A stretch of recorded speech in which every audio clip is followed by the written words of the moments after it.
This is the DS3 Crossback. It's a brand new small SUV from the premium arm of the PSA Group. And if you recognise the DS3 name, that's because it's currently used on a hatchback in the manufacturer's lineup. But that model will soon cease to exist and will be indirectly replaced with this jacked up premium small SUV. If you don't know, DS became a sub-brand of Citroën back in 2009, focusing on the premium end of the market, and then a standalone brand in 2014. It currently only has one model that was built especially for the brand, the DS7 Crossback. Everything else in its lineup used to have a Citroën badge on the nose as well, and has either gone off sale or is being phased out, which is no bad thing, as they were all rather disappointing products. But the DS7 Crossback is more impressive than anything that the brand has tried before, so it's showing that it's moving in the right direction, and now it's hoping that launching this brand new product in an extremely popular segment is going to help further establish it as a premium rival to the likes of Audi and Lexus. And to help it stand out even further, there's an electric version, which we've driven as well. We're in the south of France with the DS3 Crossback, and in this video we're going to tell you everything that you need to know about the brand new premium small SUV. And considering it's a French style focused premium brand, let's start with the styling. But before we do, don't forget you can buy a DS3 Crossback or any of its rivals or any new car for that matter on whatcar.com, and hopefully we can save you some money in the process. So go to the new car buying section on our website to find out more.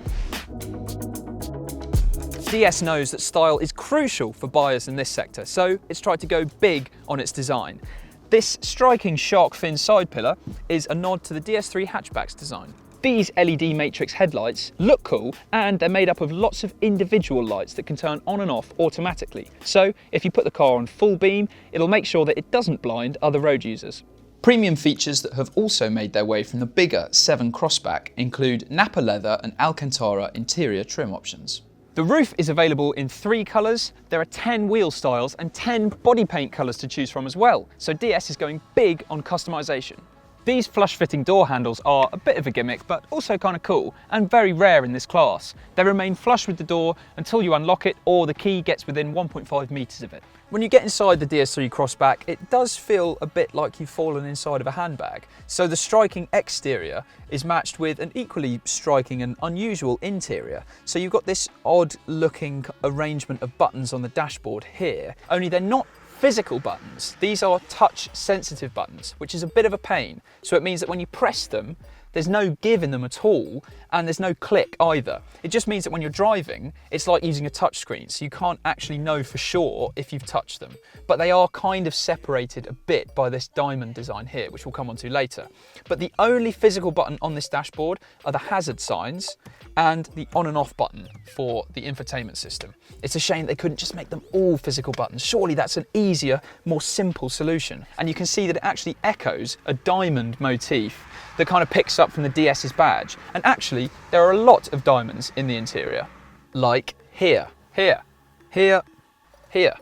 Definitely here. You get the idea. That might not be to everyone's taste, like the kind of layout, but the quality should be to everyone's taste. So actually there's a good mix of impressive materials around here. On the dashboard, you've got some nice soft touch plastics. The steering wheel feels nice as well, but on the door, it's pretty inconsistent. So it's kind of nice around the top handle here and soft on the top of the door, but lower down, not necessarily where you're going to be touching or looking all the time. There's some hard, scratchy plastics that do let the side down a bit. But still, overall, it's not quite as consistent and impressive and well put together as the Audi Q2 and Mini Countryman, but it does feel a step up from the Volkswagen T-Roc.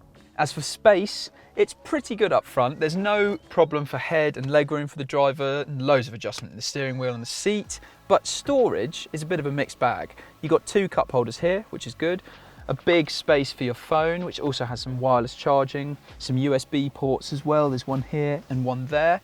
The door pockets are a little bit thin and kind of awkward to access as well. But the most disappointing thing is, in the center console, is very shallow and not very big, this storage compartment, and the glove box is enormous.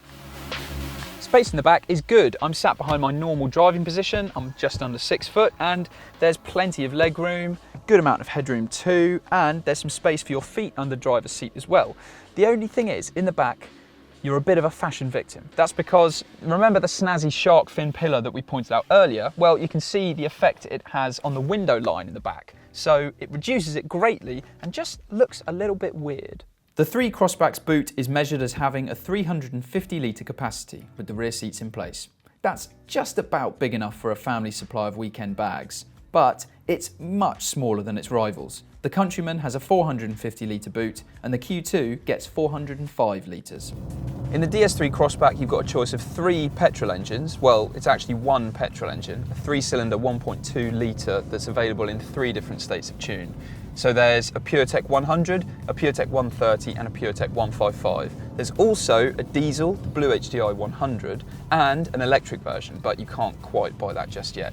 So let's deal with the engines that you can buy. And for the petrols, we haven't driven the PureTech 100, but on paper, it looks like it's going to be pretty weedy and just not very good, particularly on motorway journeys. So you're probably going to want to go for the mid-range PureTech 130. Around town and on occasional motorway journeys, it feels perfectly peppy, likes to rev out and it's responsive. The only time where it does feel like it struggles a little bit is when you're on twisty roads like this in the mountains and there's steep inclines, then it does feel a little bogged down at low revs especially. So if you just want that initial burst of pace from low revs, it struggles a bit there.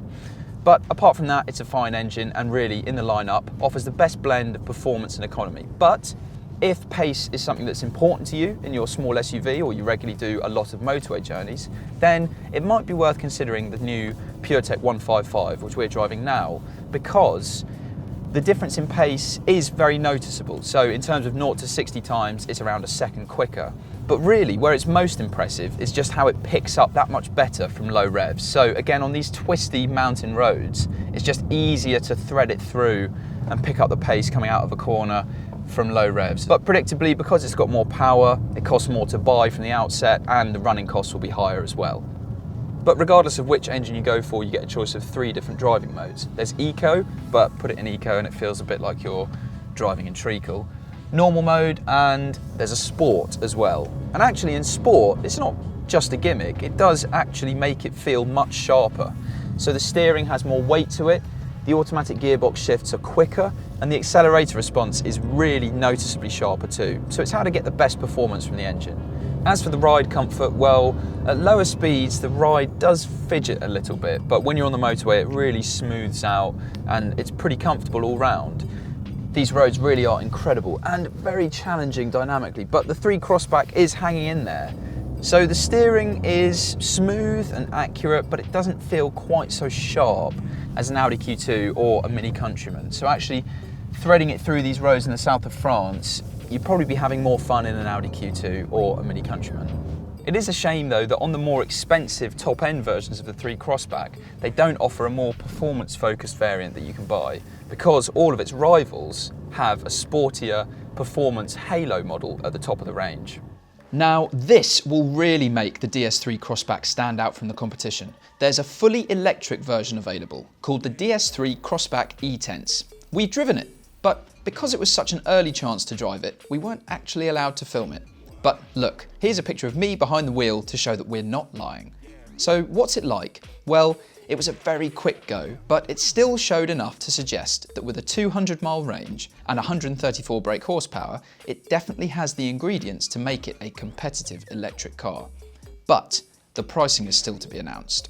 Watch this space. There are things to like about the DS3 Crossback, but its main USP is its exclusivity. So for many buyers, the fact that it's not just another German car and its styling inside and out will be enough to sell it to them. However, if you compare it with other premium small SUVs, then it's not as practical and it's not quite as good to drive either. Plus, it is very expensive. For much more on the DS3 Crossback, including our full written review of it and all of its key rivals, head to whatcar.com. And if you want to buy a 3 Crossback or any of its rivals, then while you're on whatcar.com, look at the new car buying section to see how much money we could save you. And if you've enjoyed this video, then please like, comment and subscribe, because we'll be doing a lot more videos in the future.